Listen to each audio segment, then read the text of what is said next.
Hello, and welcome back to the 100th episode of the Tea with Honey podcast. Hi, Mandy. Hi. I'm so happy you noticed that too in our notes. I typed it. Yeah, I know. I was looking at it and I was like, this is a big day. And I was It is a big day. I will say when I edit the podcast every week, I have to like type it several times. Like I have different folders. I have like every episode has its own folder, and like I title it like TWH episode 89, whatever. And so I'm always typing the numbers of the episodes. And so for the past like 3-4 weeks, I'm like, we're coming up on 100. Like as I've been editing the past couple of weeks, I'm like, we're coming up on 100. We're coming up on 100. And then when I opened the notes to start putting things together for this week's episode, I was like, it is the 100th. It officially is. We should have done like something special to celebrate. That's like kind of a big deal. Like we've sat down 100 times. Introduction. That's so special. True. That's all you get. Special introduction. This is super fun. Like we have sat down and talked 100 times. Can you even like think though, like, yeah, right. Like we've recorded how many times in our lives do you think we've talked? Well, I don't know, because this is like once a week and we're at 100. I talk to you a lot. Like probably hundreds of thousands, right? I would say so. Hundreds of thousands, if not like a million. It's gotta be. It's gotta be over 10-ish years. Like, yeah. Like I talked to you today on the phone. Are we talking just on phone, or are we talking text? Dude, if it's text, we've surpassed billion. Yeah. It's crazy. So happy 100th anniversary, everybody. This is huge. This is a huge day. We have nothing else prepared, but I loved the intro, Teddy. I'm so glad we commemorated this. Yeah. Happy 100th episode.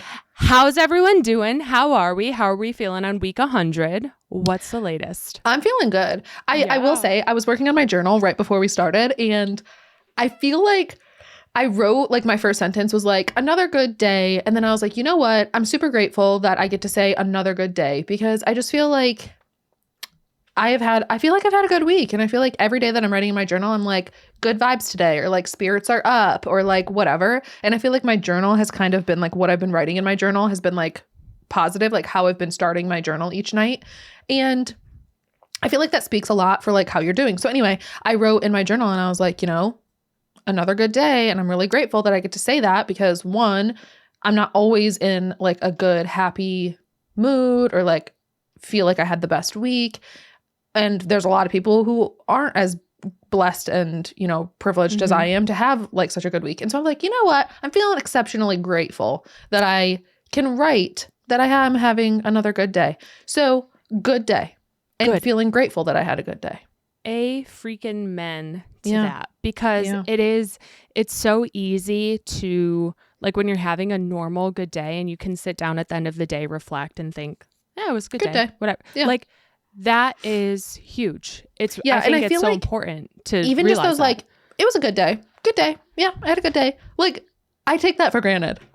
Right. Because I don't know if I do. I try not to, but it's, it's hard to like appreciate that in the moment. 1,000%. Yeah. And when you're resting your head at night on your pillow and you're like, wait, this was actually a really good day. That's like a pat on the back. That's also something to be like, wow, that like, I'm happy I'm able to say that, because it makes it that much sweeter. So I'm very glad that you're feeling that way. I think it's wonderful. I think that's great. I'm so happy to hear that. What have you been doing, and what did we get up to get there? I haven't done a whole lot. I don't know. I think life is just slowing down for me a little bit. Like I had a really, really busy few weeks with like grandpa visiting and me traveling for work. And then I just feel like I had a really busy couple of weeks where it was just like back to back stuff. And things are just starting to slow down a little bit, I guess. Which is what I think I needed. So a bachelorette party, like that was another weekend. So I feel like I had like 4 or 5 weekends back to back where I was really busy and I didn't have like free time. And this past weekend, Memorial Day weekend, I had like a good 3 solid days off. I had Saturday, Sunday, Monday off. And so it was really good for just, I had no obligations. Yes. I dilly-dallied. I did some things. I'm going to talk about them later. But like, it was a good long weekend, which just like with time that I needed. Yes. How are you? How's life? Great. How was your recap? Okay, so let's talk. Oh, you have a big long recap. Actually, let me do mine first, because mine is so much more like mine's so much less exciting. Okay. Mine's so much less exciting, so let me get into it first. Okay. So, weekend was good. We decided we didn't really have any plans this weekend. Yep. You and I and our husbands had originally planned on going to Vegas. It didn't happen due to the cost of like flights and hotels and the fact that we just like put it off way longer than we should have. And by the time we were like, this needs to be booked, it was so expensive. And it was like mentally on top of that, there was so much going on with life. And we were like, now is not the time to plan a full-blown Vegas trip. And I know we were kind of talking about it. Like, I didn't want to put Vegas is expensive in itself. Mm-hmm. Like going to Vegas, it's a money made of city. It's a city made of money. And it's like, that's what you do there. Like, it is not a budget friendly trip really. And we were trying to just like, we knew it was going to be pricey, but it was pricier because we put it off for so long. And so it was like, that's not the right time to go to Vegas. Like, you got to go when you're like planned it and when you're ready to like go all in on it. I feel when you're like unless ready it's to like a spend some bachelorette cash. party, right? Yeah. Exactly. So we were like, you know what? I think flights over doubled. And it was wild. They were like almost $1,000 by the time we were like looking to book. And so it was like, and I think that's a result of like the fact that like airplane fuel is so wildly expensive right now. Jet fuel, I don't know. And Spirit Airlines shut down. Right. And so Spirit Airlines, literally within that week, I had looked at flights like the week before, and then within whatever, a couple of days of hearing that Spirit Airlines was shutting operations down, prices skyrocketed. And I know that those Spirit Airline flights to Vegas were like a go-to usually for people because it was cheaper and direct. So anyways, all that to say, we ended up making alternate plans for said weekend. You made alternate plans. I did nothing. And I had no plans. And so Friday morning, my husband and I were like laying in bed and he was like, I found an Airbnb, because he had been like looking for Airbnbs up in the mountains to like go spend a weekend in the mountains, whatever. Yeah. And everything was so expensive. It was going to be like $800 a night for these Airbnbs. And we were just like, no, like, yes, we're saving money by not going to Vegas, but like, I'm not going to spend $800 a night on an Airbnb. So we were like, no, like whatever. We had no plans. We had no plans going into the weekend. So then Friday morning, we were laying in bed and he was like, oh, an Airbnb just came up. Like, I think someone must have canceled it. Like, it's like $200 and it's like dog friendly and it's like in an area that we want to go to. Let's do it. And so I was like, okay, sounds good. So we booked it for just Saturday night. Yeah. So Friday I had like doctor's appointments and stuff, whatever, ran around town, ran errands. Saturday we got up. And it was like downpouring. It was like super rainy. We were like, whatever. I popped into REI and got myself a new pair of like, not hiking boots, but they're like sneakers that have a little bit of tread on the bottom of them, whatever. For sure. Got those. And then we started driving up to the mountains with the boys. We went to this place called the Linville Gorge. Okay. And instead of, it's like in the mountains, but what makes it unique is that it's kind of like, it's a gorge. So you start at the top and then you hike down into the middle of it. And in the middle of it is this river. So it's a gorge and you have to hike down and it's really steep. Like, I think you go down like almost 1,000 feet in elevation to get down there. Okay. And at the bottom of, sorry, I just keep yawning. Oh gosh. At the bottom of the gorge are old growth forests, which, you know what, the fact that I'm even saying this, like, my husband is rubbing off on me and I hate it. Anyway, there are these really cool trees in the gorge, right? So basically a lot of the East Coast was like, a lot of the old growth forests on the East Coast were destroyed by the logging industry back in like the earlier days. And So a lot of our trees, like none of our trees on the East Coast are like particularly large because the logging industry basically like took all of our trees down, whatever.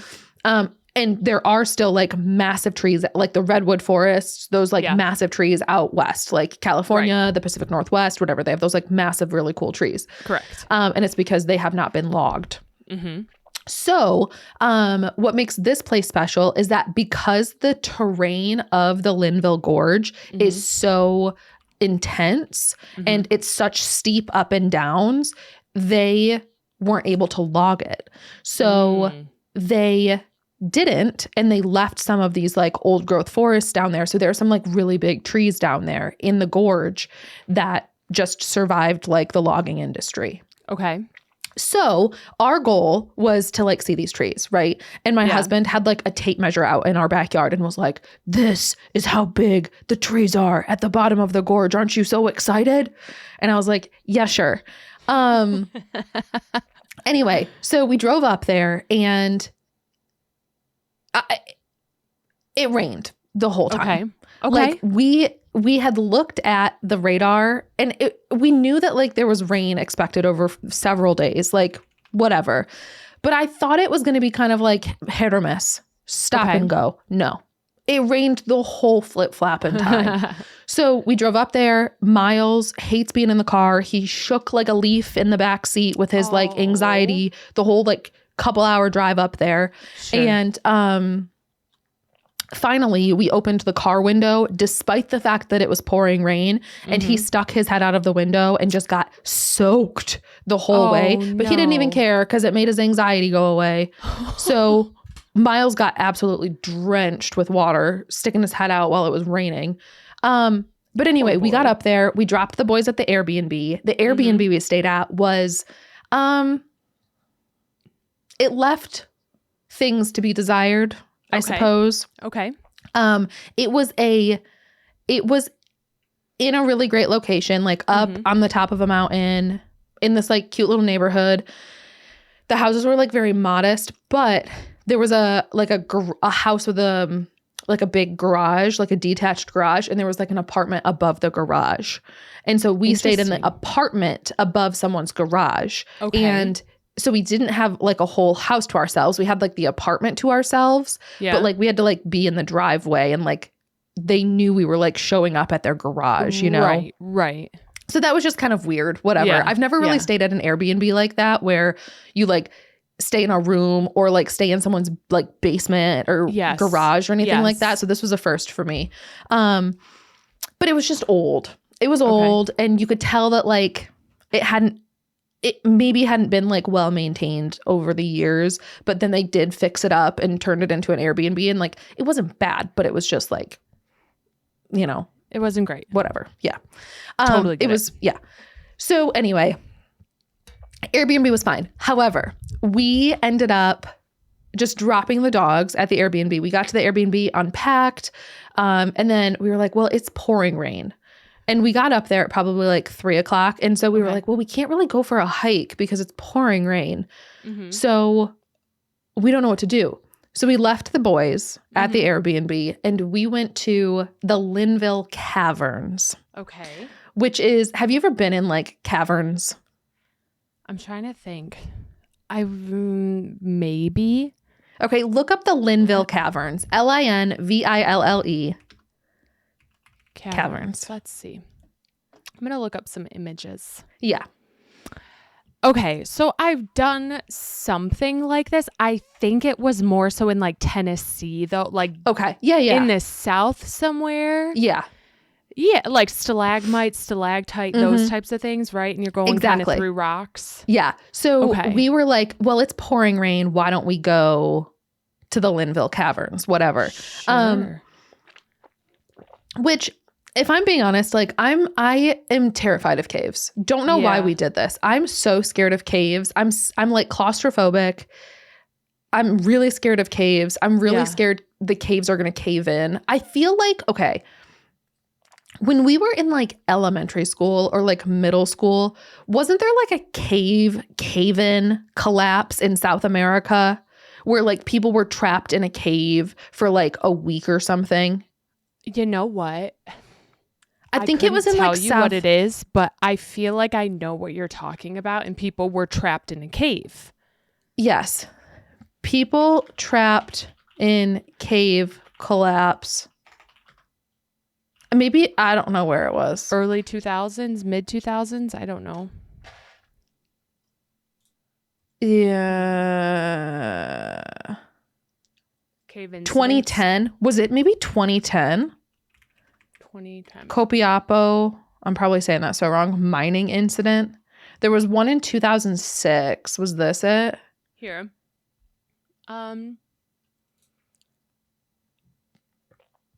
Let's see. 34 people. 33 people were trapped. I think this might have been it. Which one was it? I'm going to look this. Copiapo, COPIAPO, mining accident. Copiapo mining accident. Yes, in 2010. 69 days they were down there. Okay. This is like jogging my memory of something. I have no idea. It began on August 5th of 2010, and then they were trapped 700 meters underground, 3 miles from the mine's entrance, and were rescued 69 days later.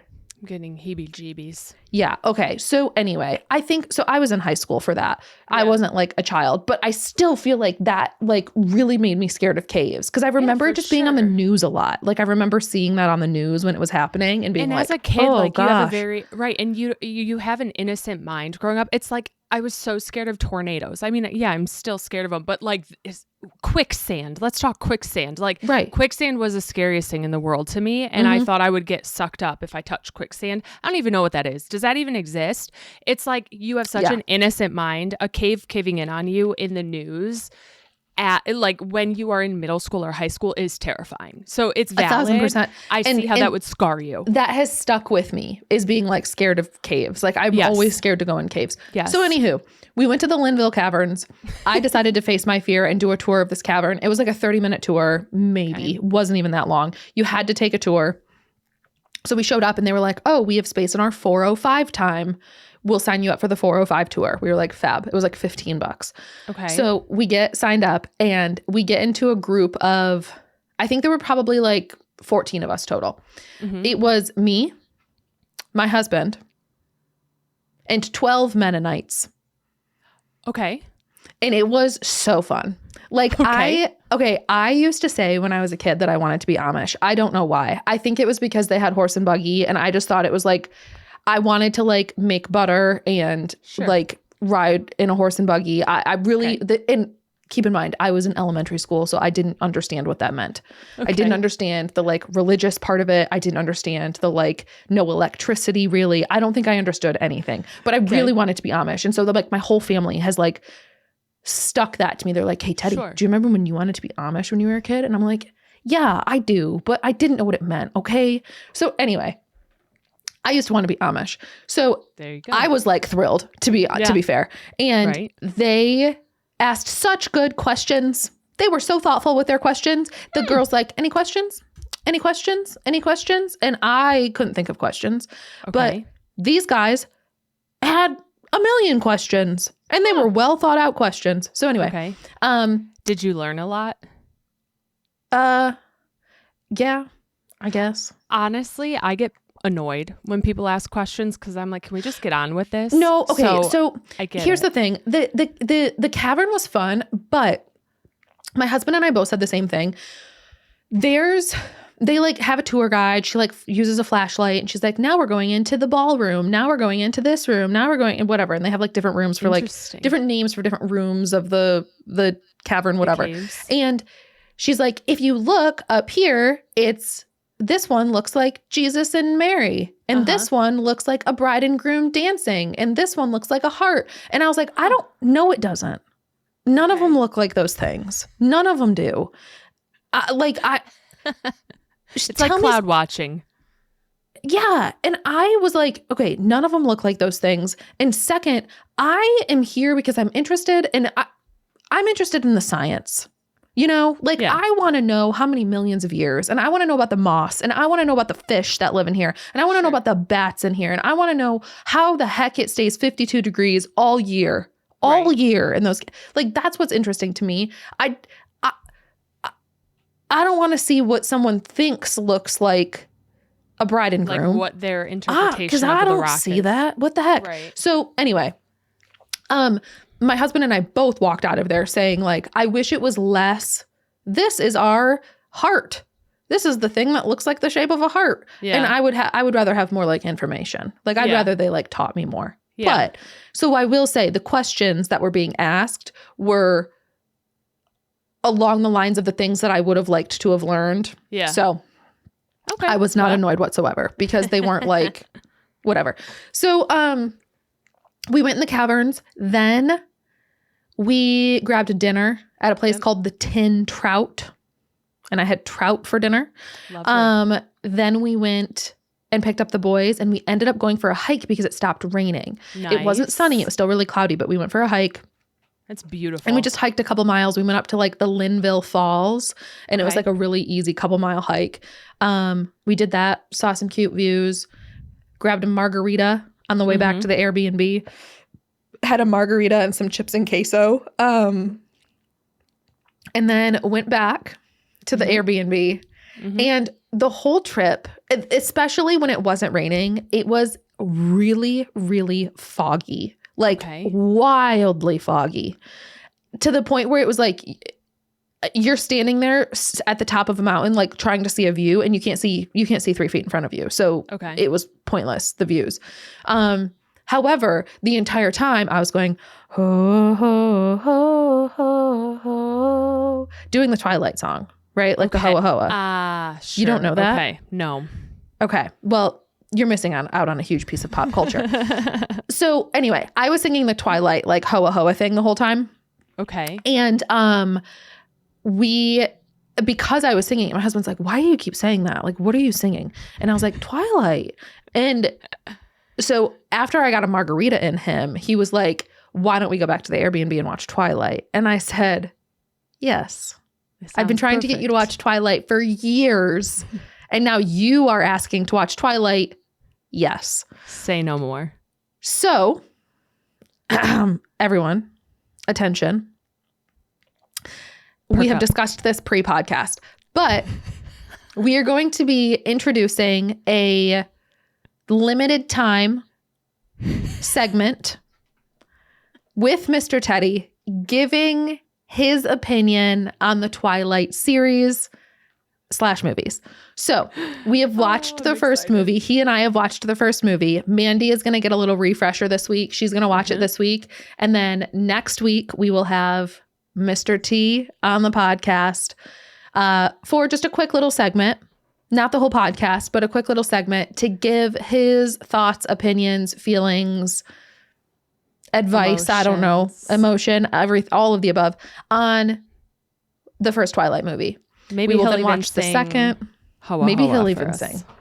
Who knows? So we are going to have him guest star on the next few podcasts, just brief little snippets, and give his thoughts and opinions on the Twilight series. And we are going to rewatch them as well because I haven't watched the Twilight movies in years. Ages. Absolute years. Like, and of the Twilight movies, the one that I have seen the most often is probably the first one. Yeah. So watching the second, the third, the fourth part 1, fourth part 2, like I really don't feel like I've seen those in a long time. No, I don't think I think I've probably seen Twilight one time in my whole life, around when it came out, maybe once or maybe a few times after. I've never seen, from memory, I haven't seen any of the others. And let's be honest, I was not paying attention to Twilight. I was watching Taylor Lautner on my screen. I was not thinking about what was happening in the movie. So it deserves a good rewatch. It does. For sure. So we are going to rewatch them. All that to say, that was a part of like our weekend. And I got my husband to agree to join us on the podcast for a fun little segment that we're going to do over the next couple of weeks where we rewatch the Twilight movies. This week we're watching the first Twilight. movie, and then next week we'll recap it. So if you want to watch it along with us, I think they're on grab some HBO popcorn. Max. Okay. Grab some popcorn, turn on HBO Max, figure it out, and we're going to watch it and recap them. We'll recap them. I'm excited. That's fun. That's like perfect for the foggy, like mountain moody the vibes were great. I will say great. we got halfway through the movie. We went to bed because my husband was falling asleep and I was like, you can't miss this. It's getting important. So we went to bed. We got up Sunday morning, went for another short little hike because it wasn't raining. Drove home, got home, ended up watching the second half of the movie. Is sitting on our couch while it was raining. Nice. So it was good. The other stuff I'm going to talk about, I'll talk about later on in the podcast. But are you sure? Yep. But that was my whole weekend. Honestly, it sounds great because it's like you went on a little trip, but it was like quaint, easy, last minute. Like you go and it's I threw fun. everything into a duffel bag. Like I didn't have that much stuff. I didn't have to overpack. Like it was just a quick little like throw stuff in a duffel bag. I only need like 2 pairs of underwear because we're not going to be gone long. Right. Easy peasy. Like the dogs are coming with you. You don't have to schedule stuff. It's just you get out of the house and go. I think that's the perfect way to use your long weekend because you still had Friday to run around, get your doctor's appointments done, and settle in on Monday. So I think that's perfect and super fun for you guys. I'm glad you did that.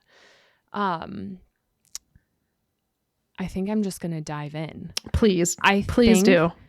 Because you've had a much more exciting week than I have. Teddy, I think I had one of the best weekends of my life. I'm not kidding.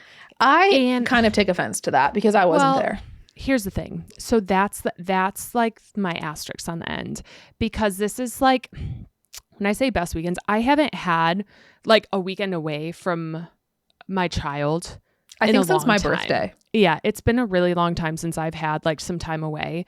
And I get time to myself. This was like, we are in a phase right now.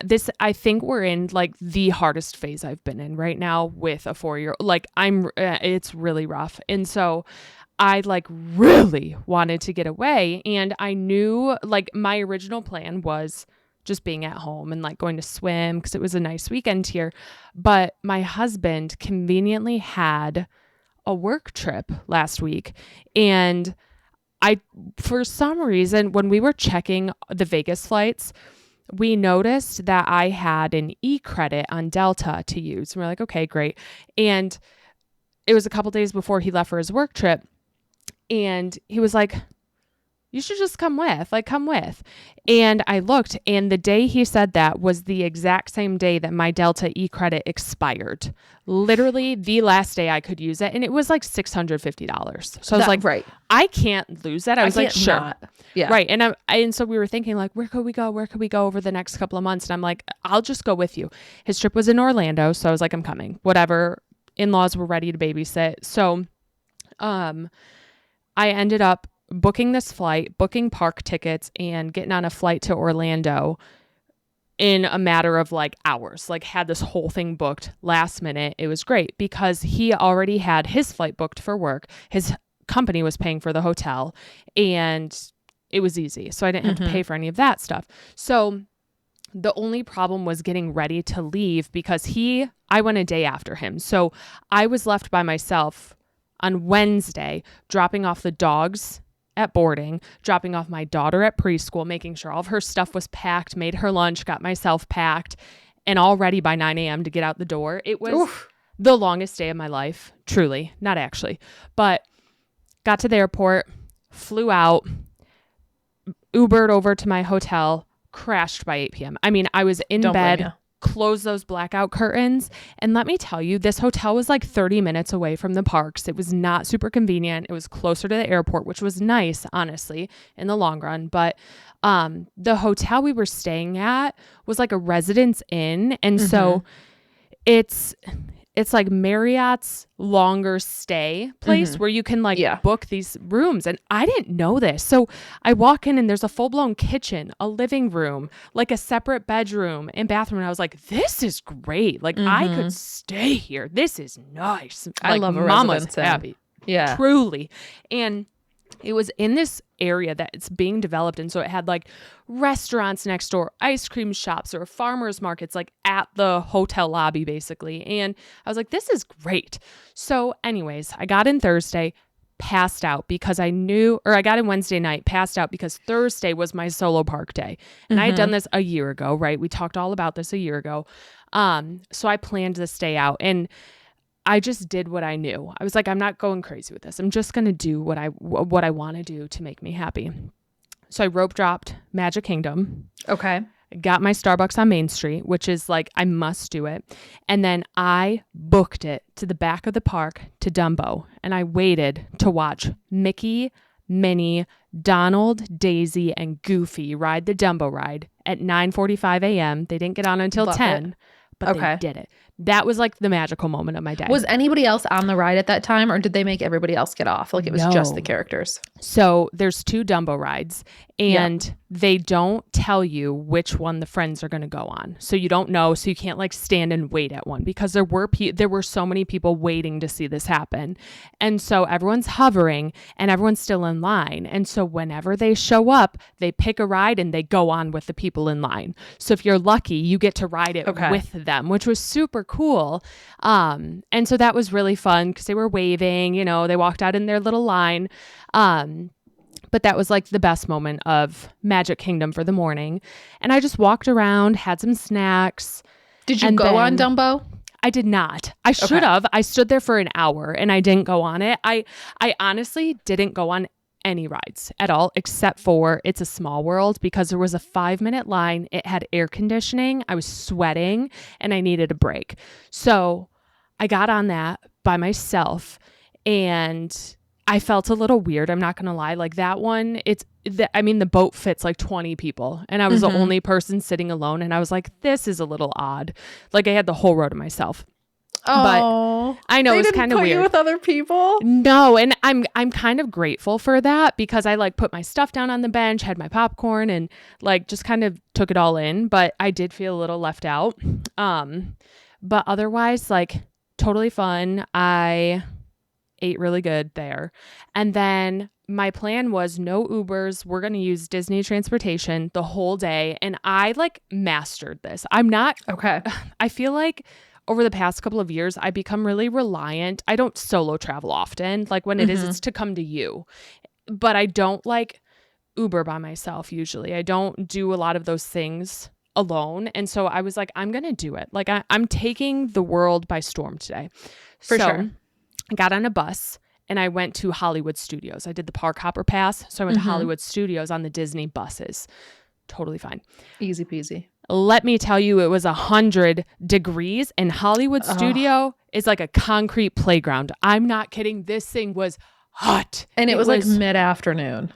I was miserable. Like this place is not my place to begin with. Like there was nothing that exciting. I'm not a big Star Wars fan. I love Toy Story, but Toy Story Land, it was the hottest part of the day. There was no shade, no shops, nowhere to hide. And I just was like over it at that point. So I saw it, I walked it, and I was so sunburnt. I was so over it. And I was like, I'm looking, I'm gone. I'm out of here. So I walked around, did not do a single thing at Hollywood Studios, but I visualized, I looked, I used my eyeballs. So I left.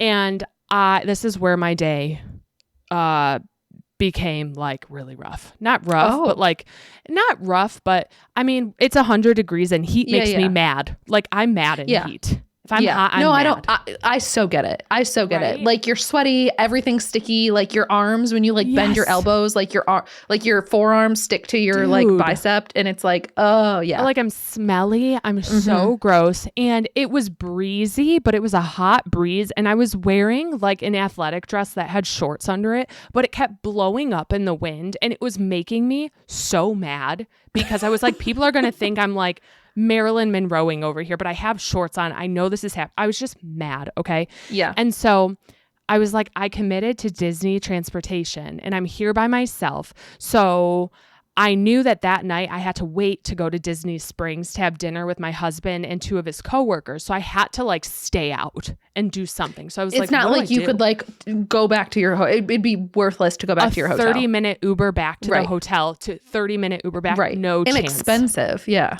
No way. And I can't like, that wasn't going on his company card or anything. So I got on the Skyliner and took the Skyliner to the Caribbean Resort, which is where I really made a bad decision because I was like, how do I get to Disney Springs for free? There's a bus that goes from the Caribbean Resort to Disney Springs, but little do I know the Skyliner drop-off is like 1.5 miles away from the bus stop at this resort. No. I walked Aruba, Jamaica, every single thing in the blazing hot sun, and I am so mad. And I finally asked a maintenance janitor guy, I was like, where's the bus stop? I'm literally there. We looked at maps. People helped me look at the maps, and we could not figure out how to get to a bus stop. And I had blisters. My feet were on fire. I was pissed.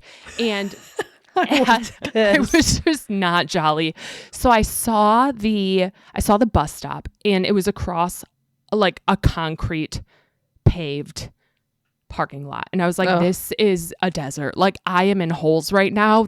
I'm looking at it. Like anytime I saw a stretch of sun with no shade, I was like, my eyes could not roll harder. I was dreading so it. mad. Yeah.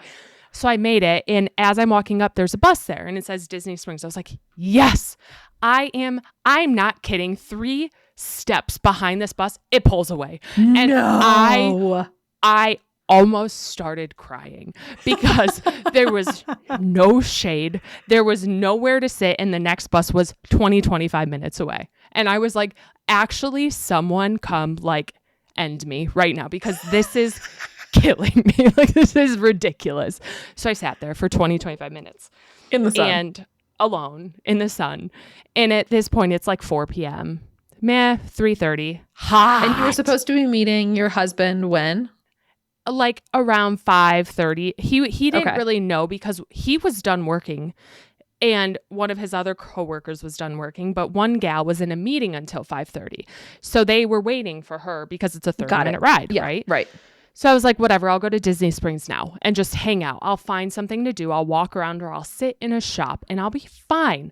So eventually I get on the bus, and as I get into Disney Springs, I was like, I hate this. I walked into, so mind you, backing up, I have not met these coworkers ever. So this is like first impression. I have to meet them. I smell so bad. I was gonna say, you're hot, you're cranky, your dress is blowing up. Like I'm pissed. so not ready for this. Yeah. And they're both like females around our age. So I was like, I'm excited. So I was like, this is the worst impression. So there's a Sephora in Disney Springs, and I walked in and I used all their samples to redo my makeup. I felt like I was going to get kicked out because I walked from like every single stand. I got some perfume on. I got some makeup. I went to like my concealer section and I like put it on and acted like I was trying it, but really I was just touching up. And then I was like, well, now what? What do I do? Then I walked one way and I saw an AMC dine-in theater. And I said, I don't care how long this takes. I am going to a movie. And you were talking about Devil Wears Prada too.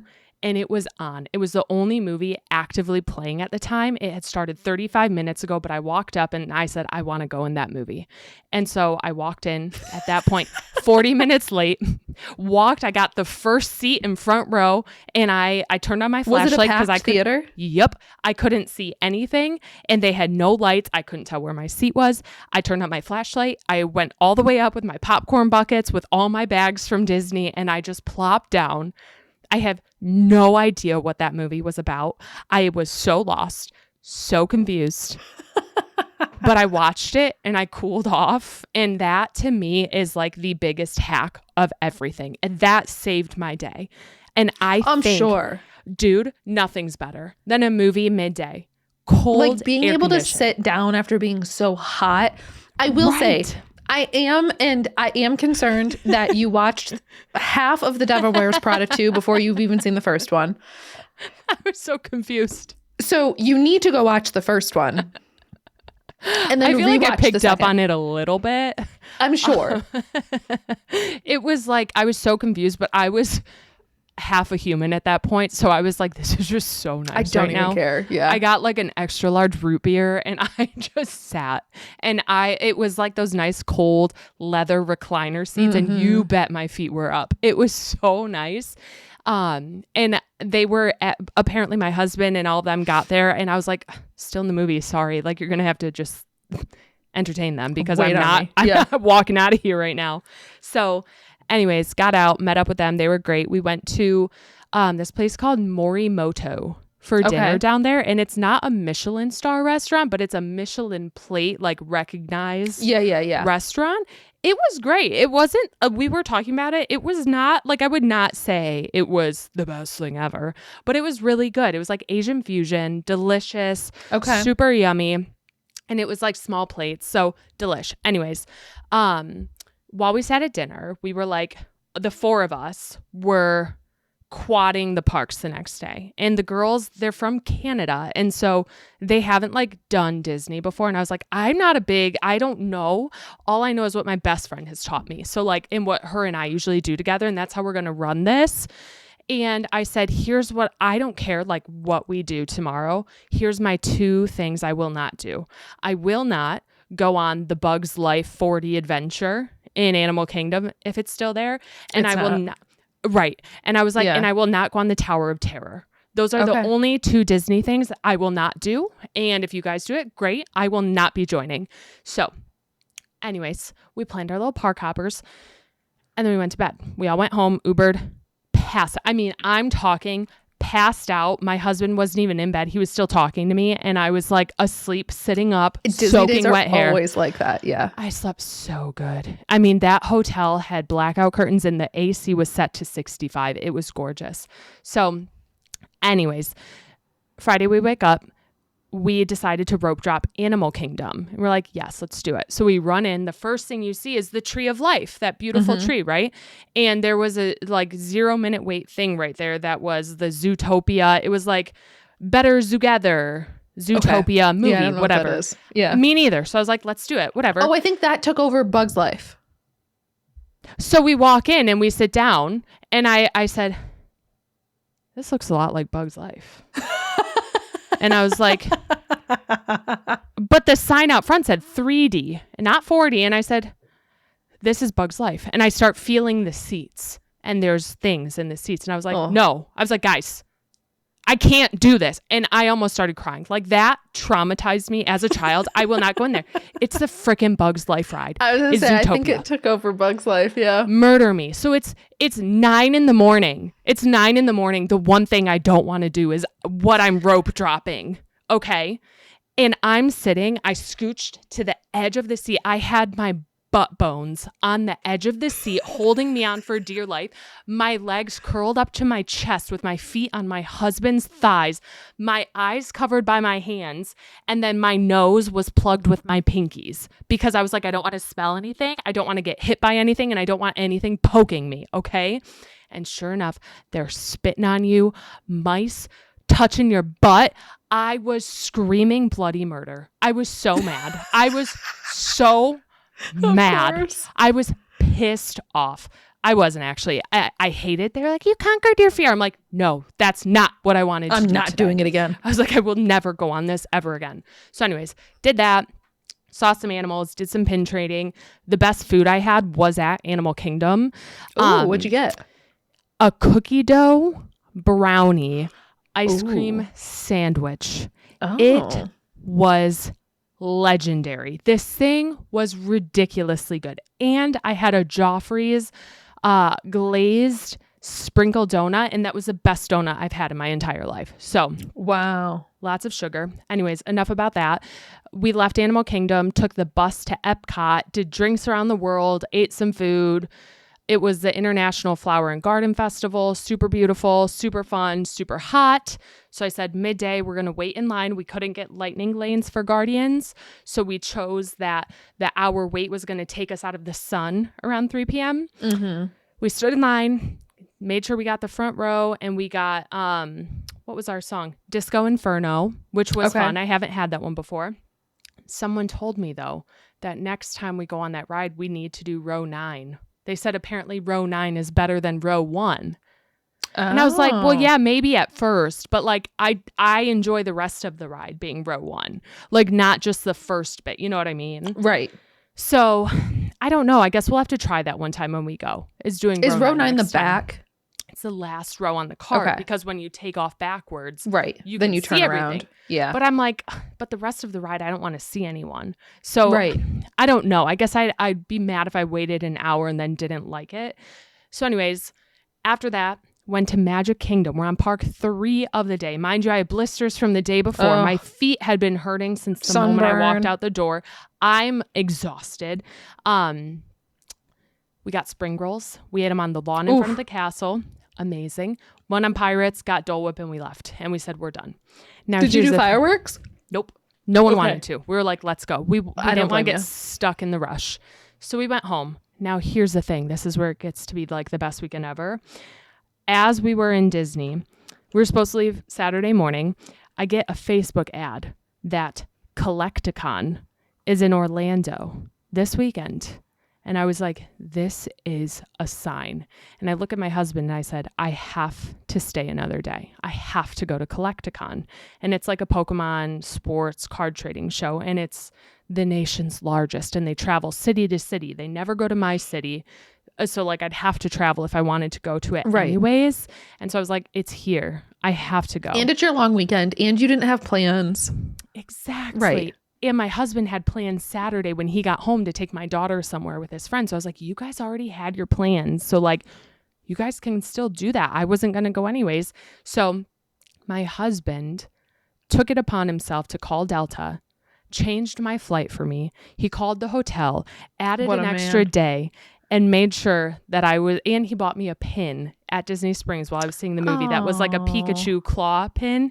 And I was so grateful because he's never done something like that really for me. And I was like, to be seen is to be loved. And I just felt so like thankful that he knew it would make me really happy. And and I was really thrilled. So I got to stay Saturday for Collecticon. And I got there at 10 a.m. I bought a binder. I filled said binder with finds. And they had some performances. So I got to watch Soulja Boy crank that with Pikachu.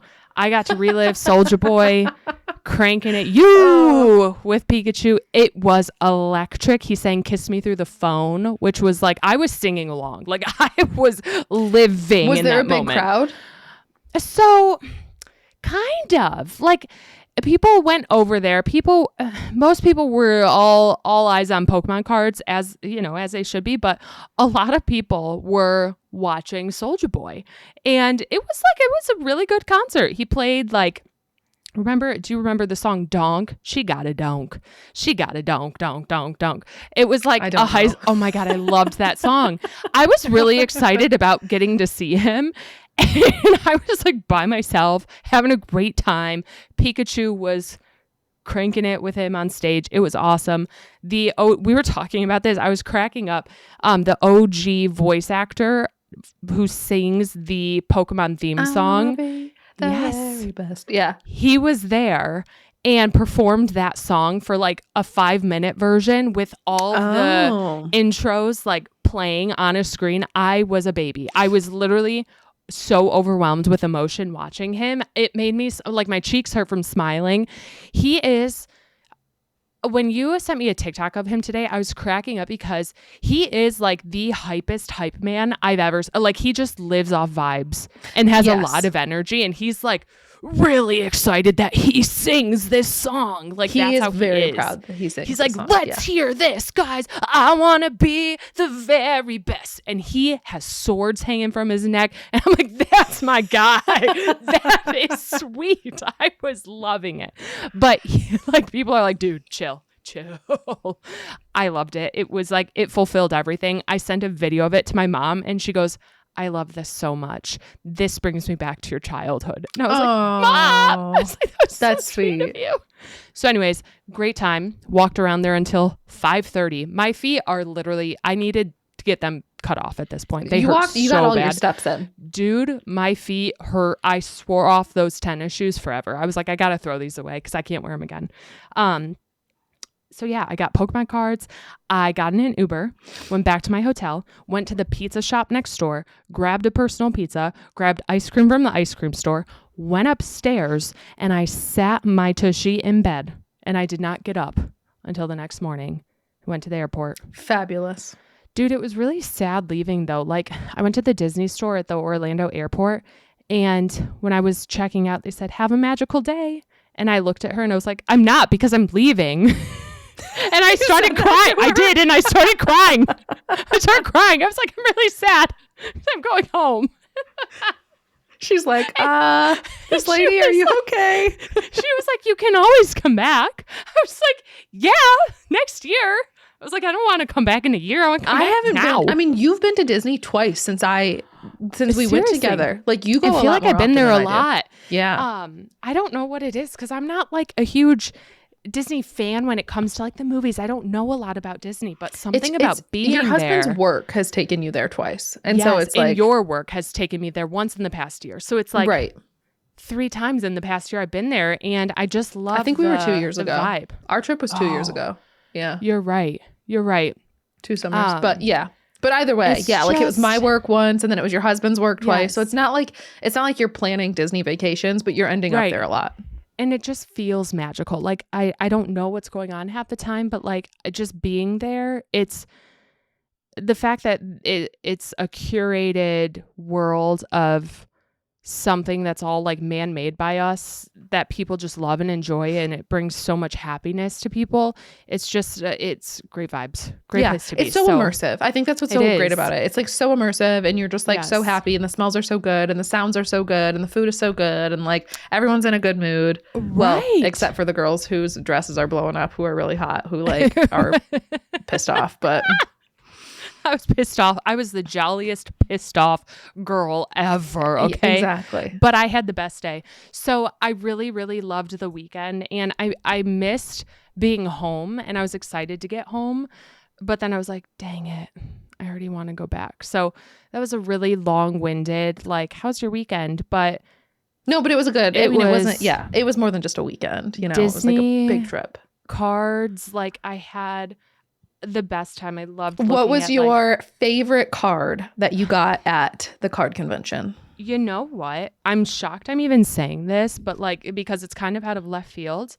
You and I were talking about this Pokemon because of its name a while ago, and I still don't know how to pronounce right. Delibird? I'd say Delibird. Yeah. Delibird. Deli meat bird. I don't know. I got this card that's like him just looking at the rainbow, and for some reason I'm obsessed with this card. It looks old. Is it like an older card? It is. So it's 2003. Okay. And it wasn't pricey, but this one, there were a lot of people with more vintage cards than what I'm used to seeing, and they had boxes and boxes and boxes of vintage cards. And I was like, you guys, there were 3 guys running a booth. That's where I would, like, the vintage stuff is so cool. It's so much better than the new stuff. And I walked up to these guys who are from Tennessee, and they have a store there. And I was like, you guys, I've never seen boxes like this. I'm going to sit here all day. And I was like, can I have a chair? I didn't say that, but they were so cool, about our age, like super nice guys. And I found so many good cards in these boxes that were great.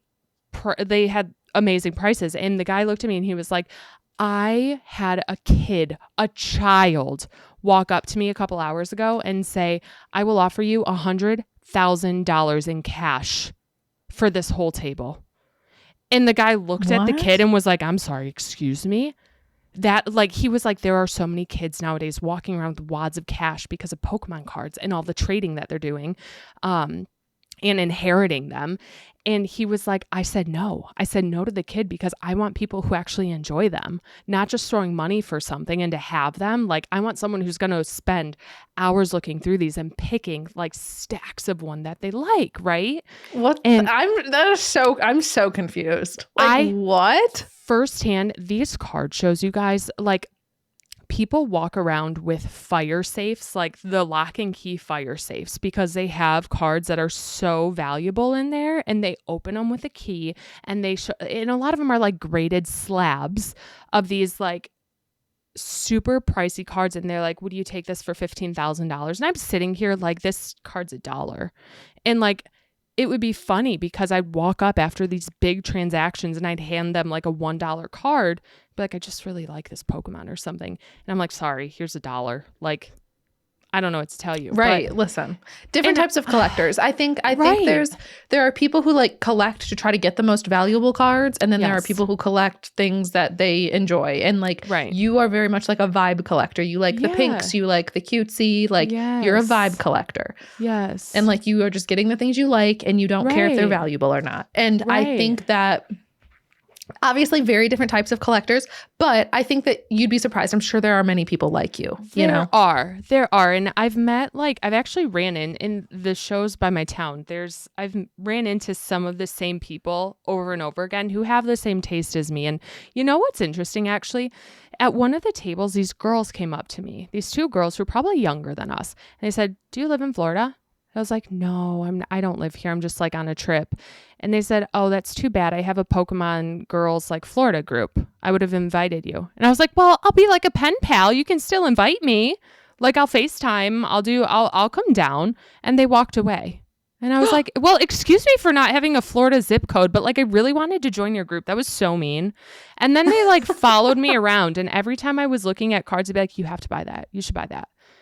And I was like, get away. I was like, you didn't invite me to your group. Like, I'm so mad at you. Why? You're excluding me. Right. And the other girl was like, oh, we're just following you from tables and seeing like what you're getting. And I was like, buzz off. Like they were being nice, but I also was like, why would you bring that up and then not invite me because I actually don't live in your state? Like, what's wrong with that?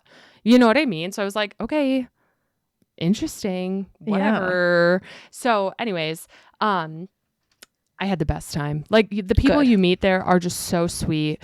And sure, there's people who are not so sweet, who are just like trying to make money. And I get it. I get that. But that's not why I'm there. So, you know, I had fun. And I know that I saw some notes too, but have been talking to you. You can relate on wanting just things that make you happy and like collecting things. So can you talk to us about some of your updates on that? I have been thoroughly inspired by your recent foray into Pokemon cards and like your decision to start collecting cards that bring you joy. Mm-hmm. And years ago, probably like it was right when Lorcana cards came out, right when the Disney Lorcana cards released. I, being a big Disney fan, was like, I want to get these. Like at the time, my husband was regularly buying Pokemon cards. Yes. Like he would buy like a booster box of every new set that came out. Uh-huh. And he still has like massive, like he has like several unopened booster boxes of like sets that came out within the last like 6 years. Like I think he started buying them in like 2020, but he would just buy like one box and set it in like a closet, whatever. So we have like a bunch of booster boxes that he's never opened. Like who knows what's in those. But anyway, he was really big into buying like Pokemon cards at the time. And I was like, this was like 2023 when Lorcana first came out. Yeah. Yes. So, and that's right in line. Like, that's when I remember him ordering so many booster boxes. Mm-hmm. So, yes, continue. Mm-hmm. And so I was like, I'm going to get some Lorcana cards, whatever, because I'm a big Disney fan. And so at the time, and it was really hard, right, when Lorcana cards came out, like they were hard to find. They would sell out immediately. Like it was one of those, like, it's a new thing and it's Disney, so it's going to be popular and people were just buying it, right? And I was a big part of that. I was like, I want the cards. And so like I got as many as I could. I have like a few sets of like, I had a few like starter sets. I had opened a bunch of packs of them. Like my mother-in-law had gotten me some, like I had gotten some as gifts, whatever. So I remember going to the store and you bought so many and like the boxes to store them in and the sleeves for them all. Mm-hmm. So I had got, and this was like 2023. I had like a ton of these. I had a ton of Lorcana cards. 3 years down the road, I still have these cards sitting in a pile. Like they were in my like junk drawer in a pile in my kitchen for a long time. And then they got moved up to like a junk drawer in the bedroom for a long time. And you talking about your Pokemon cards, I was like, I have like a collection of Disney cards that I love that I should just look at. I should just look at them. So I have decided that I want to collect all of the Winnie the Pooh and Friends cards. So all of the 100 Acre Buddies. So any card in the Lorcana set that is 100 Acre Woods related. So like Winnie the Pooh, Piglet, Eeyore, Tigger, Rabbit, Owl, Gopher, whatever. So any of the like 100 Acre Wood characters, I want to collect those. And I created a spreadsheet just like you. Mine is much smaller. It's on a much smaller scale because obviously there are so many more Pokemon sets than there are Disney Lorcana sets. There are only 11 Disney Lorcana sets to date. But I went through all of them. Each set has about 200 cards in it, like 205 maybe. Wow. Okay. So there's like 205 cards per set. And I looked through all of them and I, on my spreadsheet, added every Winnie the Pooh card that exists and every Winnie the Pooh and Friends card. And there's about 50 of them now. I love this.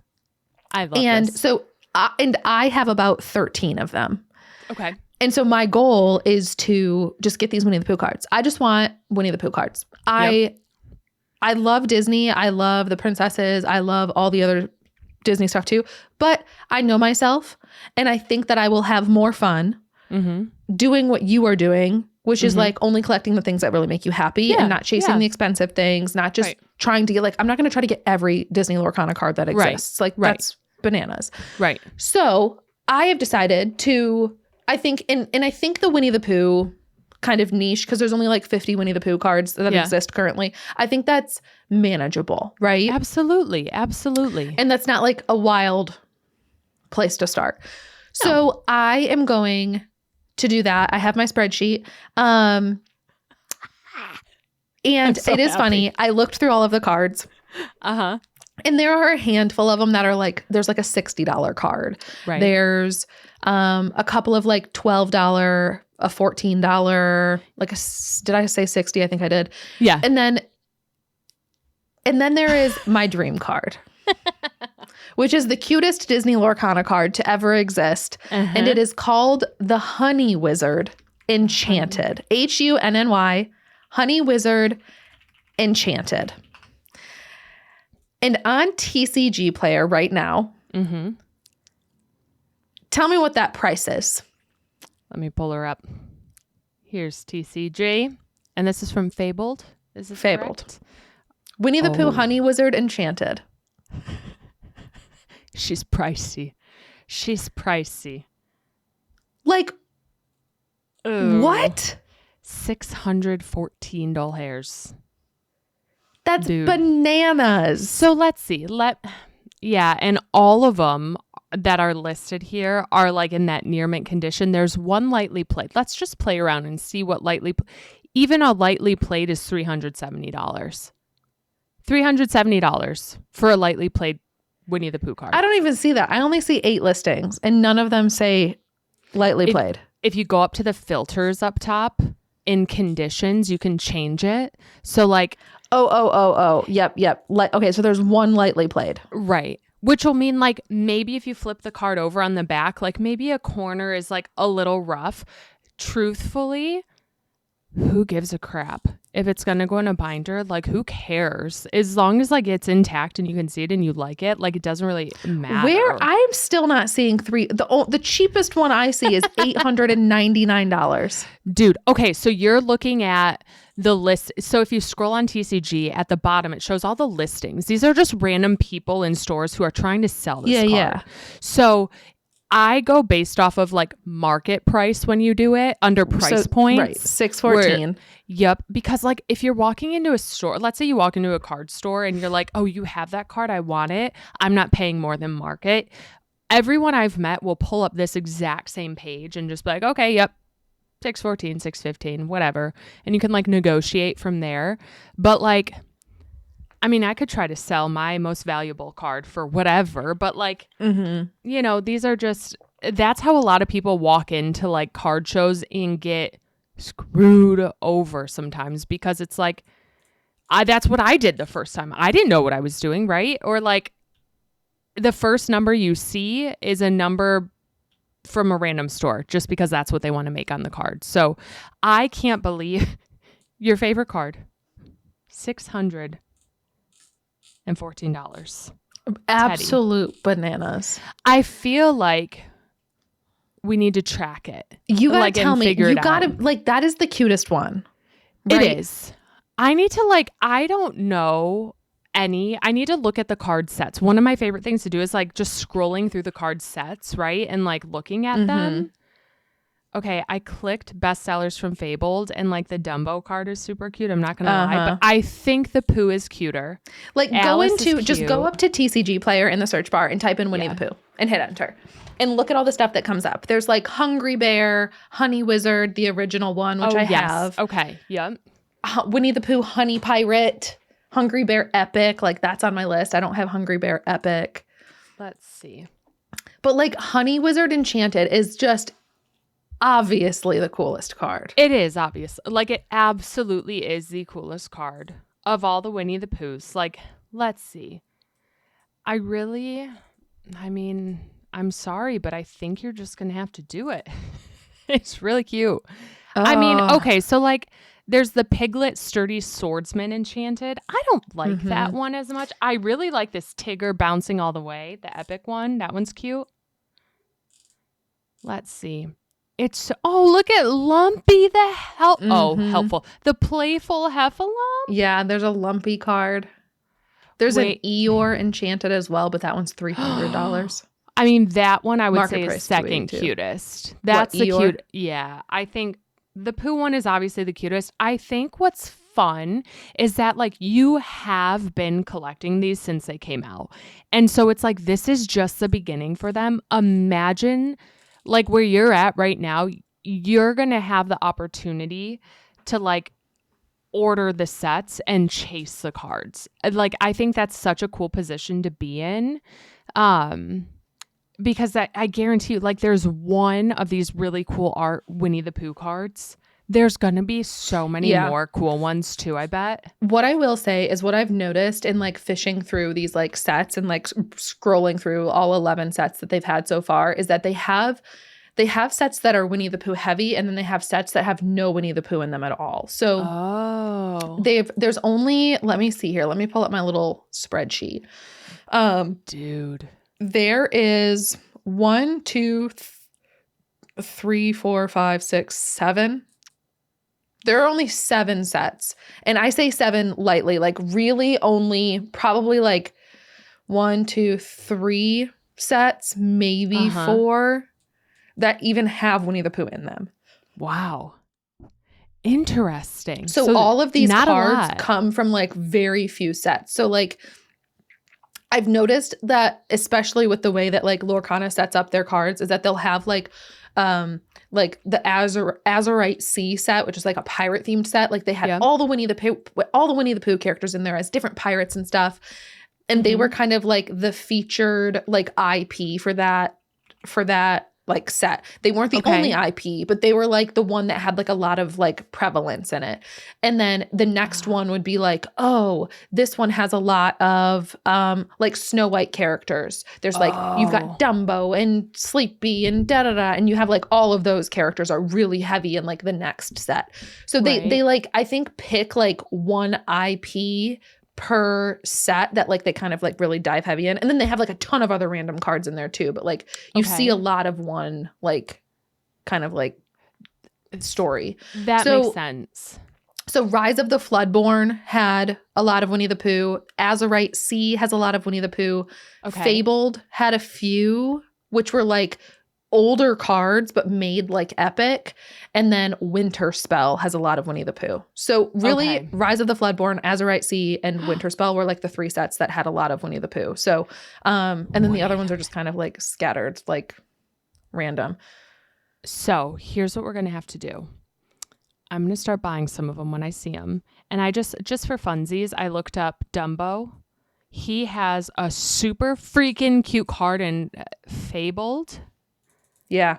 Dumbo, Ninth Wonder of the Universe Enchanted in Fabled. Yep, I see it. And then there's Alice, the Growing Girl, Enchanted. That Dumbo from card Rise. is really cute. Look up Alice, Growing Girl from Rise of the Floodborn. She's freaking perfection. Oh, yeah. The Enchanted one? Yes. Yeah. where she's all big. Yeah, the Dumbo one and Alice are cute. I'm like, I could go buy them and look for these Pooh Bears for the you. Fabled. So the one, Rise of the Floodborn Enchanted. Okay.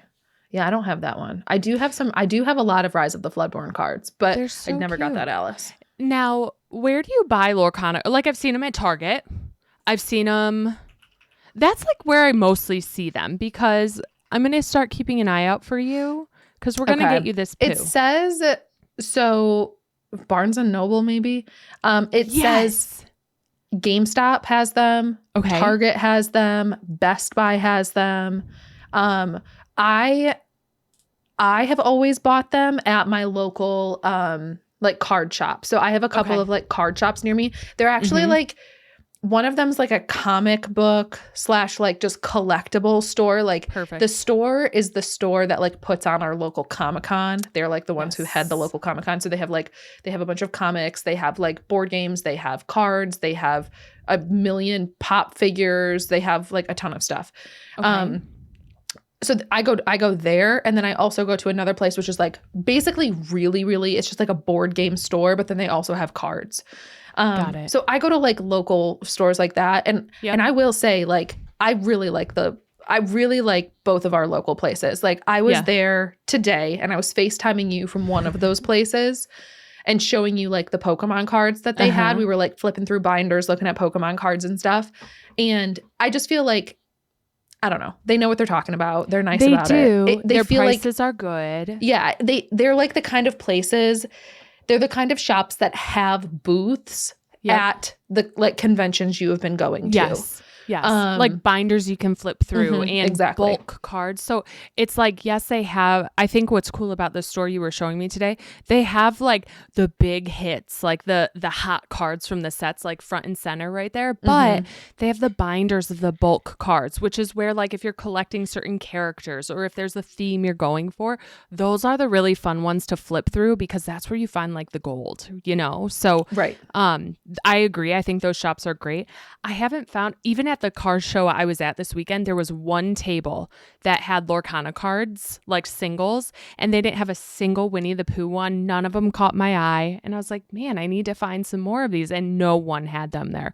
So yeah, I will say, so I FaceTimed you from that one of those stores today. We ended up finding you a couple of Pokemon cards that were on your list. So we grabbed a couple cards for you. And then I found 1, 2, 3, 4, 5 cards from my wish list that I needed.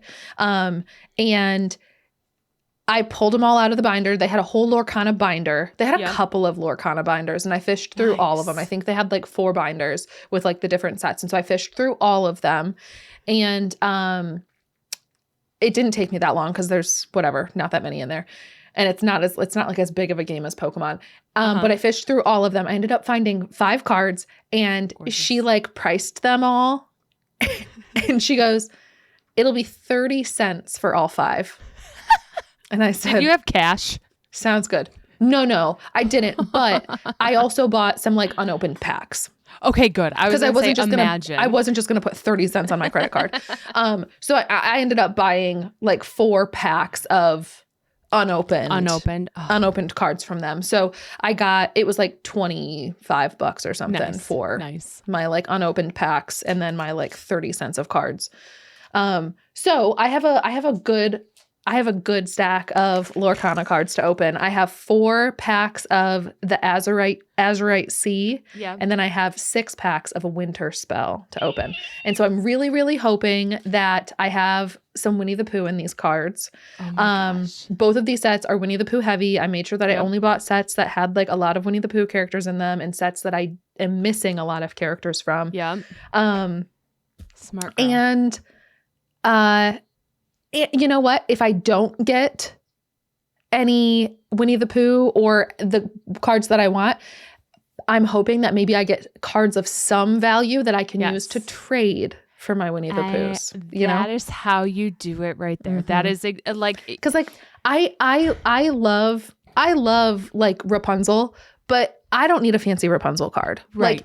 She's not my comfort character. She doesn't mean to me what she means to other people. Right. And so like, I'm willing to trade like this fancy Rapunzel card for like a fat stack of like cheap Winnie the Pooh cards. Exactly. Yeah. Or like you can use that toward, like, let's say someone has the Pooh card and it's $300, $400, $500, $600, and they're like, oh, you have a 200 Alice, whatever. Like now it's just 400 or whatever, and you can chip off. You know what's funny? I support you 100% buying the packs. I was telling my husband this morning, I was like, the next card show is on this day, just saying I'm putting it on your calendar. And he goes, okay, but like you have to be net positive this time, because my first card show ever, I sold some of my cards and just like made cash on them. And I was like, sweetie. So now he thinks you're going to start coming home with cash. And I was like, honey, I'm like, listen, here's this equation. Here's how this works. I already sold my sellable cards. I'm only buying cards that I'm going to keep, honey. Like, I'm not out there buying cards to trade anymore. And I was like, I have nothing to sell. I was like, unless you want me out there buying fresh packs, like, sweetie, I can't be net positive. I'm sorry. But I will start ripping packs if you want me to start. That's what I said. I was like, if you want me to buy some unopened product, by all means, like I can do that. And I have 10 unopened here. That's good. That is good right there. Like you could take those, and every card show you go to, everyone is open to buying cards. And I was looking at market prices today, comparing like to a month or two ago. I don't think anyone's gonna want to buy my like 5-cent cards. People will though, or people will trade them for you, or you hold on to them, and who knows, maybe one day, like I have random freaking cards in here. Like one day you'll appreciate them. Have a bulk box, like put the bulk ones you don't care about all together, and then maybe you'll sell them in bulk one day, or maybe you just keep them forever and you just play with them or look at them for nostalgia purposes. And that's the fun of it. I think that's the best way to do it, right? Now, do you have like your sleeves or a binder ready to go to put them in? Like, what's your plan? Yeah, I do. I have sleeves, and I don't have a binder yet. I was at Office Max or Depot, I don't know, one of them today, and I bought some of like the sleeves, the things like the three ring binder insert things. Yep. Because I do have a binder with like those inserts from all of my Amiibo cards. Oh yeah. Because I've got a lot of Amiibo cards, but that's like my Amiibo card binder. So I was looking for another binder, and I didn't see any I liked. And I remember you sending me this like cheesy Winnie the Pooh binder. And I was like, I think I just need to order one that I actually like, instead of wasting $10 on one from Office Depot that I don't actually like. Right. So I don't have a binder yet, but I do have I bought those like 3-ring binder sleeve things for them. So let me help you. I'll help you find a cute one. Yeah. That you'll like. I don't even remember what the one you sent me looked like. So I think I just need to order it. I think I just need to find one and get it ordered that I have it. But you do. So, okay, that's amazing. I absolutely love this, because I can't wait to watch you open them. Please, before you open them, will you text me so I can watch? Because I love it. And now, guess what? Guess what this means? One day we can have a rip and sip party. A rip and sip. I'm freaking out. Oh my gosh. What? There are some cool 3-ring vintage binders, but why is it $99? What does it look like? Will you send it to me? Winnie the Pooh vintage 2-inch 3-ring zip binder with Pooh insert. Send me a picture of it. I'm just saying this right now it in our chat. Okay. Can I just be honest? This binder, this is the binder I bought this weekend at the show. Okay. I like this brand, Vault X, and I found this. This is only 4 cards. I paid $40 for this one binder, but it's good and I like them, and it keeps my cards perfectly safe.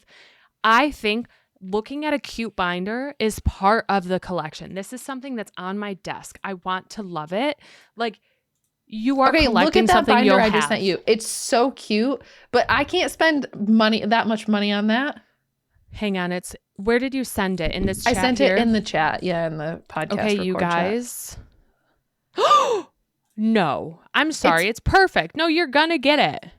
Offer them. Okay, this is Poshmark. Poshmark is gorgeous because people want to sell their stuff. Lowball it. Just send them an offer that they can't refuse, because it's an old 3-ringed binder. It was originally, they priced it at $199. Now it's down to $99. What do I offer? $40. Because the worst thing, you can offer whatever you want and then go back and forth. Can I be honest with you? I ordered 3 Pokemon cards on Poshmark yesterday and they were all Southern Islands and I bundled them together and I told the guy I'd buy them all for $35 and he accepted my offer and they're worth way more than that. But like, people want to sell their stuff. I use Poshmark. I want to get rid of stuff. So like if someone's offering, I'm accepting. I don't care. Let me look up vintage Pooh Bear zip binder. So everyone listening to this, like if you have something you're interested in, go all in. YOLO. Get a binder, get some cards. Like let's do this. We're going to have fun. I love seeing cards that people get. I love watching people get excited about this stuff. So like get into it. What are you waiting for? Let's do it. Let me see what other binders I'm seeing here. Okay, there's the same one on eBay for $25. No, there's not. Swear. And free shipping. Same exact binder, or send her a picture of this. I see it. Yep, there's a bunch. So, okay, never mind that girl. Don't buy that 25 is doable for a binder. 25 is way more doable. Wait, this one's really cute. Too. Stop. Did you see the one that's plaid, vintage plaid Disney Winnie the Pooh organizer ring binder? And it says, think, think, think. And it's the red binder. Let me send you this one. So now we're just go shopping. Find a binder. Go find binders, guys. I have one other binder coming. Oh my gosh, I'm choking on air. Does that ever happen to you? My husband hates when this happens to me. Like a tickle gets in your throat. Anyways, I have a binder because these ones are too small. I had to get a 9-page binder, and it's coming in the mail tomorrow. It's been taking forever. And it's like, you know what? Do it. Just do it. You got to like what you have for this stuff. And there's a lot of cool artists actually out there who will do custom binders and they'll like paint something on the front for you. So I'm sure someone could like make you have so many like artist friends who could like paint on a binder. They'll take these Vault X ones and like acrylic paint something on there. So there's so many fun things you can do with it. There's another one of these on Mercari for $20. Go on. Okay. Amazing. Retro. Amazing. Yeah. Okay. I feel like I just need to order it. This one honestly looks like it's in great condition too. I wonder how big it is. Okay, you know what kind of binder I want to get is a Lisa Frank binder. Oh, that would remind me of childhood. But I wonder. Oh yeah, there's a lot of zippered ones. Ooh, yes, this is fun. Okay, we're shopping. Okay, wait. Okay, hang on, because I have to tell you something else. I know this is going long now, but like in lieu, it wouldn't make sense to tell you next week because we're talking about this. We're looking at vintage binders. We're talking about like Soulja Boy and Pokemon cards and Disney and Winnie the Pooh and old things, right? So I texted you about this when I was in Florida, but after my park day, was exhausted and I started watching One Tree Hill. And dude, I've never watched One Tree Hill before.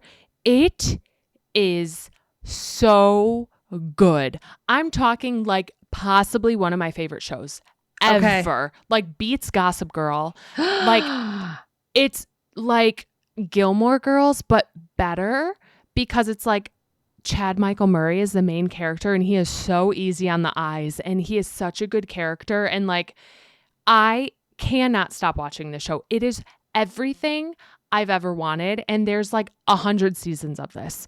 Like it's amazing. I've never seen it. Dude, please turn it on. It is comfort. It is the ultimate comfort show. Like this is the show that I think will be on in the background. It's high school, it's drama, it's easy to follow, it's tacky, it's cheesy, but like it's everything and more. And the music of the show. So the theme song or whatever, like when they do the intro is Andy Grammer.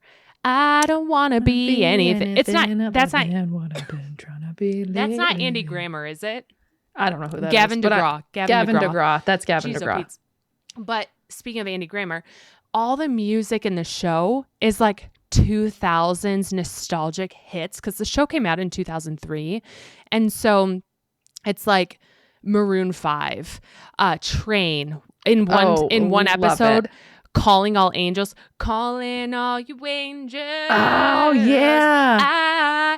And so I get goosebumps and I start freaking out every time these songs play because it's so like our high school time. Yeah. It feels so right for us, to the point where like I was driving around today. I had to go to like one of the shops or whatever, and I had my music like basically 2 cranks away from the toppest crank of my car volume, screaming the words to these songs like as loud as I possibly could. What song was it?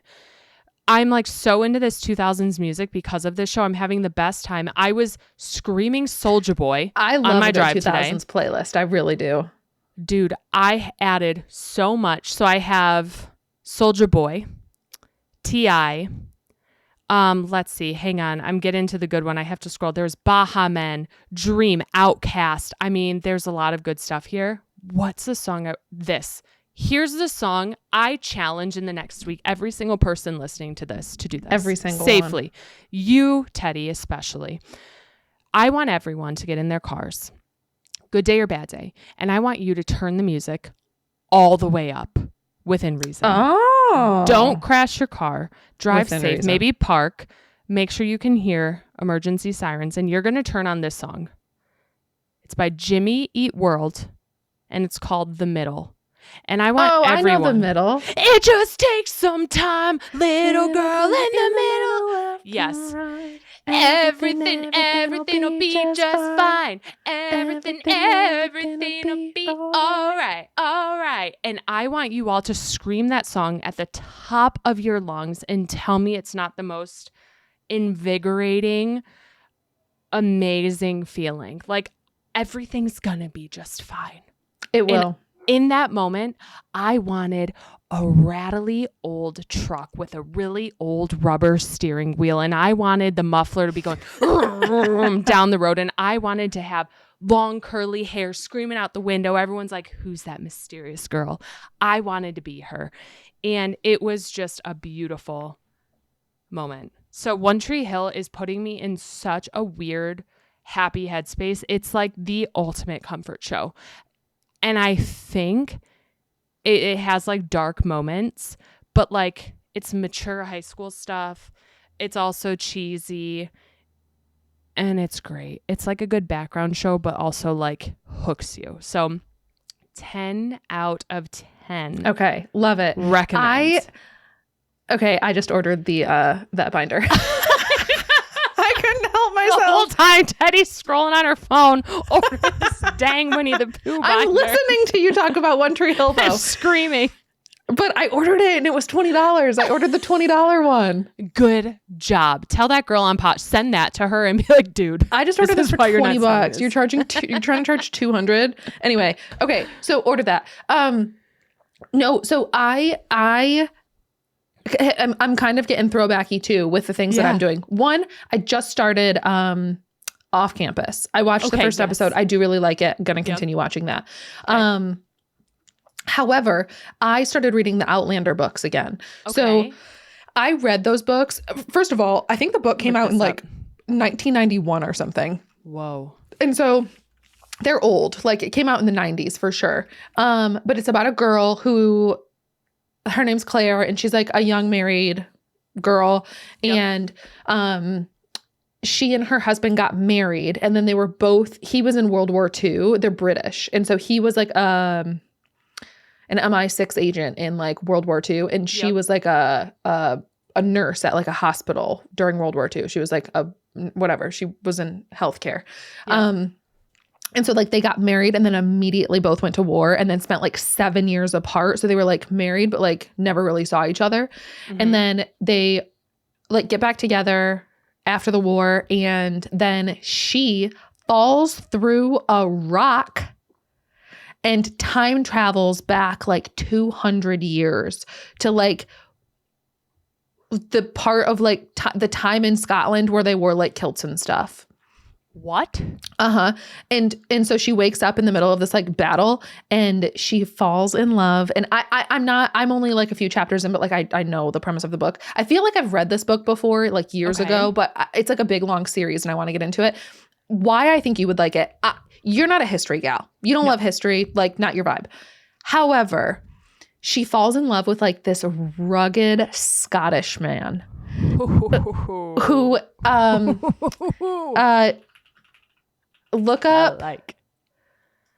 look up Jamie Fraser. Jamie Jamie Fraser. He's the like Scottish man that she like goes back in time. Okay. And falls in love with. Okay. So so all that to say, it's a TV show as well. So they're books, but then they've turned it into a TV show. Okay. And the TV show is wildly successful. And the final episode of the final season of the TV show actually just came out like 2 weeks ago. Really? And so I haven't watched any of it. Everyone has always told me that I would really love it. And so I want to watch it, but I think I want to read the books first because I love reading. So anyway, I'm reading that. And I ran to like just a used bookstore and grabbed a copy of it. And it was like $2.95 for this like used copy of this book. And Amazing. I got the mass market copy where it's like really small and it's like kind of uncomfy to hold. But you want to know what? I paid less than $3 for it. And I have been reading it because I've been thrown in my purse. I don't care. I throw it on the floor of my car. I don't care. I throw it in the dashboard. I don't care if it gets like banged up and the pages are creased and whatever, because it was a $3 copy. Fantastic. And if I want a nice copy, I'll get a nice copy of it, you know? Yeah. But like, I'm just going to read this like banged up copy and not worry about like making sure I don't like damage it. Cause that's how I am with I think books. That's great. Yeah. No, I think that's like the perfect way to do it. So, anyway, I have been reading that. Also nostalgic throwback. Okay. I can't put down Pokemon Leaf Green. I can't do it. I'm telling you. You brought it in the car and sent me a picture of you playing it in the car. Yeah. And I'm dying over this. Tell me more. Tell us all about it. I can't stop. So I love it. I started playing Pokemon Leaf Green when it came out, when it came out on Switch, when it was like the revamped version that came out on Switch. You got red, I got green. Whatever. And however, the issue was we started playing it and then like a week later, Pokopia came out. Right. So we stopped playing it, so like understandably. Right. It dropped.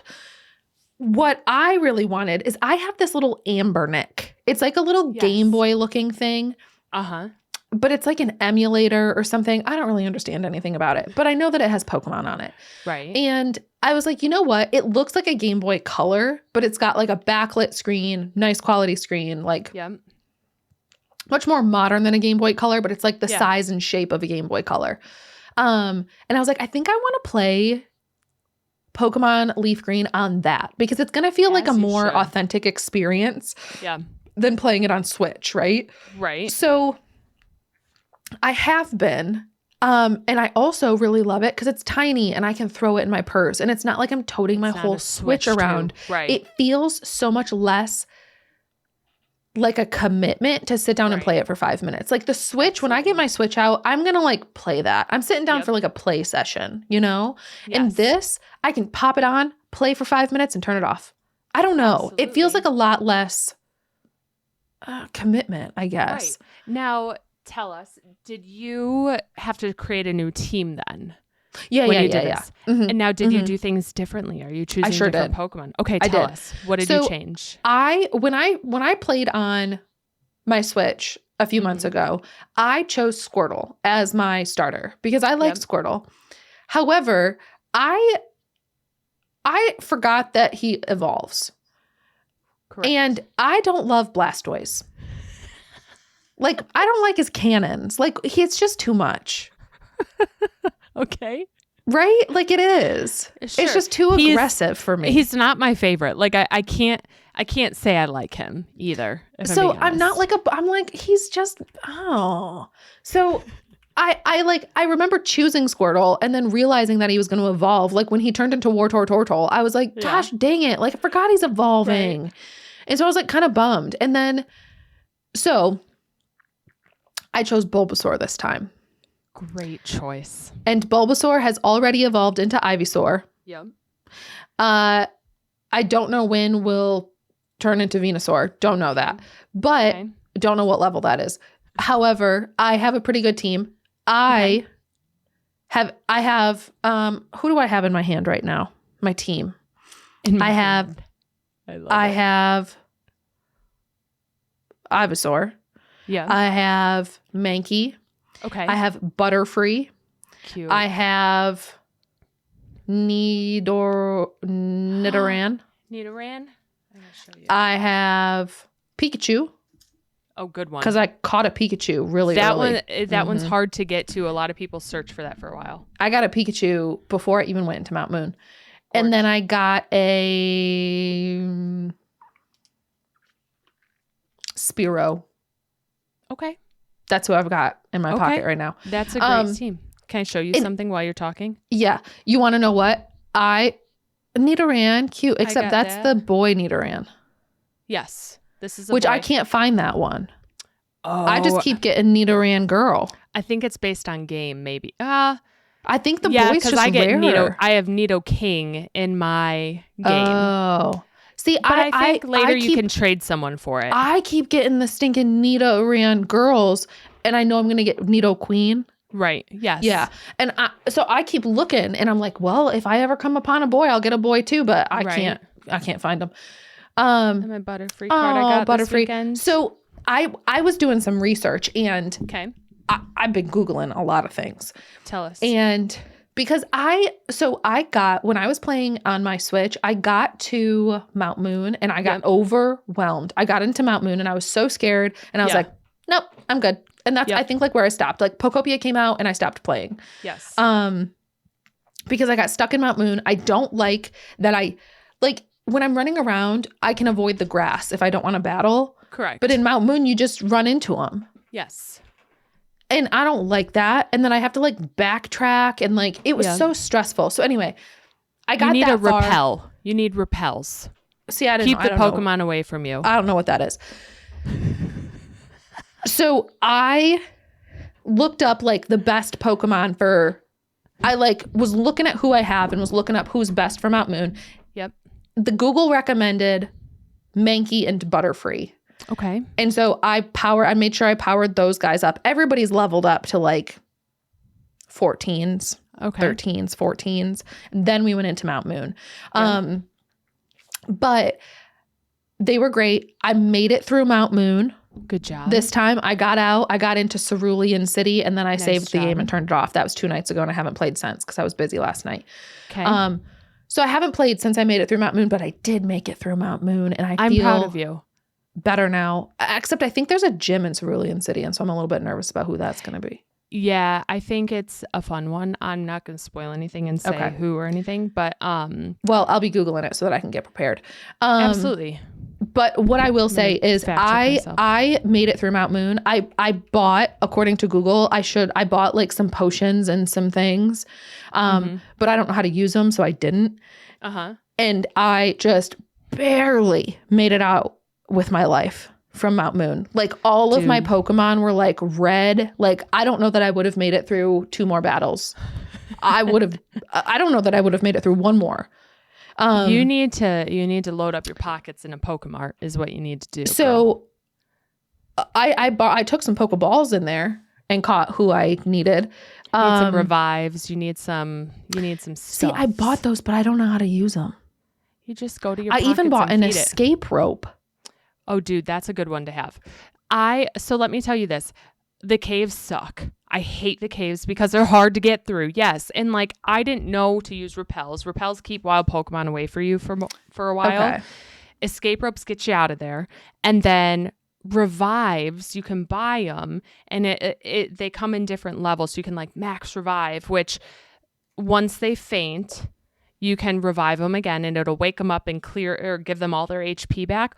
Or there's ones you can feed them after if you go into your item bag and it's use don't click give, because that just means you're handing it to someone. If you use this certain thing that increases HP again or whatever, it gives it half of its HP, whatever, it'll gain its energy back. And if you let a Pokemon hold those items and they're mid-battle and they're getting in the red, their HP is low, it'll automatically eat a berry or something and it'll gain it back.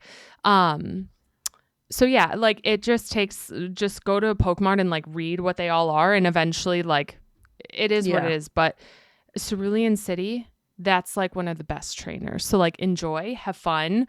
I'm proud of you for making it through Mount Moon, because I'm not kidding. Those are the most confusing like things I had in the no world. clue where I was going. Them. I was going up and down ladders. I was like, I have got to be getting close to this. Yep. And I finally made it. Well, I don't know if they do this anymore. When we were kids, my brother and I always bought guidebooks. And so it was like these really thick, like textbook things that would help walk you through a lot of stuff. And there's so many websites that have these things now. And I do follow them for those, because I know I will rage quit if I can't figure it out. But Mount Moon is no joke. Did you pick up a Clefairy while you were in there? That's right. I think so. Get yourself a Clefairy in there, because she's freaking cute. Yeah, she is cute. You gotta get her. She's the best. Did you know that Clefairy was supposed to be the face of Pokemon before they chose Pikachu? No. Clefairy was supposed to be like the Pikachu of Pokemon when it was coming out. Like Clefairy was the face of the franchise, and they last minute scrapped her because they were like, she's pink, she's too feminine. And I get that. Like I absolutely get why they would make that decision. I think Pikachu is very universal for everyone, but it's just like a fun Pokemon fact. For some reason, I thought it was Jigglypuff that was supposed to be the face of Pokemon, but it was Clefairy. And I just think that's such an interesting like factoid about Pokemon. 1,000%. That is what could have been. She's one of the best, so love her. So yeah, proud of you, because that's no feat, and I'm excited for your playthrough to continue and see how your team changes. So keep going. I will. I know. I'm excited. I'll keep you updated, but... Okay, well, that's all I had for you for this 100th episode. This was a lot. We talked so much. Well, everyone, it was so great catching up for our 100th time. Thank you so much for being here. 100 times listening. If you've been here 100 times. Holy cannoli. Right? We've done it. And that's like, it's really cool to think about. So thank you all for the support week after week. We appreciate it. I had so much fun catching up with you this week, Teddy. But until then, and we will talk to you next week. Goodbye, friends. Bye.